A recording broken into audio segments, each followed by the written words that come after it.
On the 2-year anniversary since the start of the war in Ukraine, President Volodymyr Zelensky says 31,000 Ukrainian soldiers have been killed after Russia's invasion. According to BBC News, some experts estimate the number to be even higher. Also on the 2-year anniversary of the war, NATO Secretary General Jens Stoltenberg expressed the organization's continued support for Ukraine and said the country was closer than ever to NATO. President Putin started this war because he wanted to close NATO's door and deny Ukraine the right to choose its own path. But he has achieved the exact opposite. Ukraine is now closer to NATO than ever before.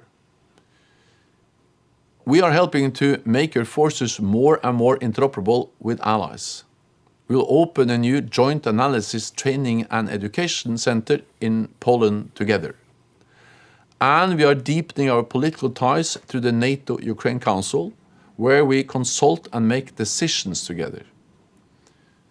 Ukraine will join NATO. It is not a question of if, but of when. This comes as Undersecretary of State for Political Affairs Victoria Nuland seemed to admit the quiet part out loud when it comes to United States investment in Ukraine. By the way, we have to remember that the bulk of this money is going right back into the U.S. economy to make those weapons. Meanwhile, Congresswoman Nancy Mace said the White House has yet to define its mission in Ukraine and told Fox News yesterday that, quote, the one thing that you did not hear Jake Sullivan or Joe Biden say today or really ever is defining our mission in Ukraine. They have yet to define that mission. If we had the answer, we'd be talking about it, and perhaps there'd be more support for it. But let's go to that Victoria Nuland statement, which I think shows you just how wrong the whole approach is. They're like, oh, we're doing like it's good to be sending more money to Ukraine because we build the weapons here. Look, that's just a transfer from the broader economy, from the taxpayers to a specific industry. Mm-hmm. Yes, it is good when you do that for the people in that industry. That doesn't mean it's good for the economy as a whole to just like take money from one person and give them to the other. You haven't like generated economic activity by doing that, because the people from whom the money you took in the first place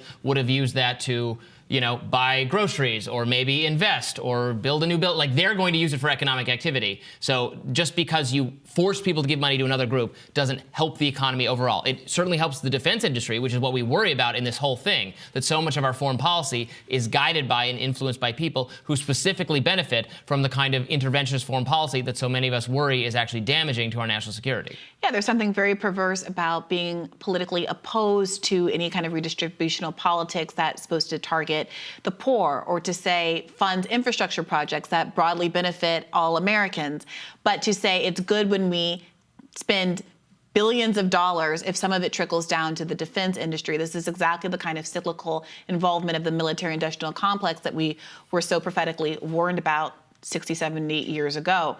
What's also pretty striking about this series of clips is the fact that Jens Stoltenberg, just at the end of last year, admitted that the narrative that so many people on the left and more broadly in the anti-interventionist space have been articulating as to the cause of Russia's invasion, not the justification of it, but simply articulating the cause of it, that being this threat of NATO expansion, that was a betrayal of promises that had been made to Russia. He admitted that that, in fact, was the narrative. That is, that he agrees that is the narrative, despite the fact that so many of us have been accused of being Putin puppets, Russian acolytes, for simply articulating that as the truth, and that there was an opportunity to prevent the invasion from happening in the first place by assuring Putin that, in fact, Ukraine would not join NATO. Now we hear him or outright admitting them and then daring Russia to do something about it, keeping them in this dangling middle ground where they could be invaded and Russia felt aggressed again, was the stupidest of all worlds. Right. So now to stand at the podium and in a kind of, you know, thumbing your nose kind of a gesture and say, well, we're going to let them in anyway, or they're closer to NATO. Ukraine as a country is closer to NATO than they ever have been. It's difficult to understand what political purpose that kind of rhetoric serves, especially when, again, you have U.S. representatives, you have members of Congress and the State Department, et cetera, saying things like, we should not only be okay with this war because money is trickling down to domestic weapons manufacturers, but that we should also be happy with this war because it's an efficient way to weaken Putin without American bodies being on the line. It really is an out loud way of saying how little one cares about the value of the Ukrainian lives that are very much on the line. That number at least 31,000, and that's not counting the civilian deaths. Yeah, and there's no way for them to win. I wish I wish they valued the lives of the Ukrainian soldiers as well, absolutely, and I wish they also, our policymakers, valued the American taxpayers' contribution to this. No one likes to see money just set on fire or used for weapons that blow things up that then have to be rebuilt. It's the most destructive use of funding it's for destruction. Yeah. And they would say, no, that's good for the economy. It's totally wrong-headed. Look, at the same time, I understand that at this point, after having been invaded and attacked by Russia, most of Ukraine in the western part of the country does feel more anti-Russian and more a closer proximity to the West and to NATO. And maybe now, because of this reality we've gotten to, you can have some kind of peace deal where Russia keeps the territory it acquired that was disputed and was Russian-leaning and wanted to be part of Russia or wanted to be not part of Ukraine.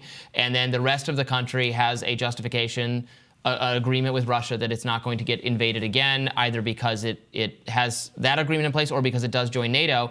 Fine, that's what we have to get to as an agreement, but it has to proceed from the understanding that Ukraine is not going to end up reconquering the territory that Russia took. That's just not realistic, and there's no way for it to happen. Well, John Mearsheimer, who's a political scientist at the University of Chicago, who has been really prophetic on this issue and a number of others, was recently on Useful Idiots with Katie Halper and Aaron Mate, and he gave a really interesting interview, and he said that he looked at the Tucker Carlson interview with Putin in a way that most of the mainstream media didn't, and really tried to hear what he was saying and get some sense of what his motivations were.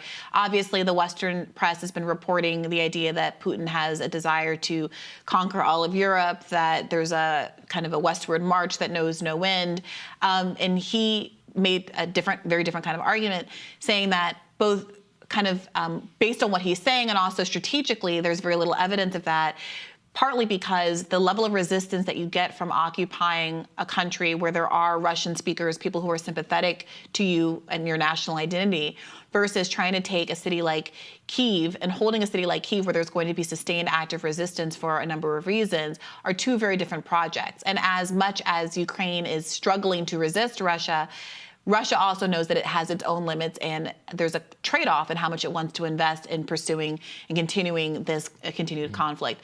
So all of that is to say, I think that we are being really underserved. The public as a whole is being underserved by a media that is not interrogating some of the prevailing narratives. And I think Nancy Mace is absolutely right to say, at very least, if you want America to keep funding this war effort, you have to define the terms or what the goals are in our involvement. And it can't just be bleeding Putin dry for the rest of all time without an end, when there's the consequence of Ukrainian lives being ended as a consequence, and also American tax dollars that I would argue could be spent more efficiently and effectively elsewhere. And where no one believes, no military experts continue to believe it's possible for a total Ukrainian victory that involves taking back the country. Yeah. So that has to be part of the calculation, and we're not seeing truth-telling from our own administration on that point yet. That's the realist perspective from folks like Mearsheimer, for sure.